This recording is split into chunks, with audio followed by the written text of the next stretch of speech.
હું પટેલ દિનેશભાઈ પુંજાભાઈ રહે વનિયાદ, તાલુકો મોડારા, જિલ્લો અરવલ્લી। હવે સાહેબ સરકારશ્રીને એટલું નિવેદન કરો ને કે આ કમોસમી માવઠાના કારણે આ ખેતીનો પાક નિષ્ફળ ગયો છે। હવે ખેડૂતના માટે એટલું ભારણ આવી ગયું છે કે આ સમય દરમિયાન ખેડૂતના માથે જે દેવાનો બોજ છે એ કેવી રીતે ઉઠાવવું, અત્યારે મેઇન પ્રશ્ન એ છે।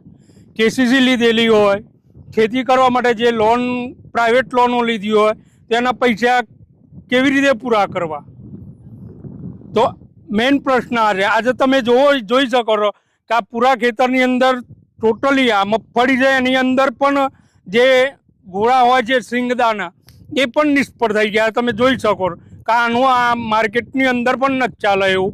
તો આનો જવાબ કોણ આપશે? સરકાર તો રૂઠી પણ કુદરત તો રૂઠી પણ સરકાર ના રૂઠે। સરકાર એક જવાબદાર વ્યક્તિ છે કે કિસાનના આ મદદરૂપ થઈ શકે છે।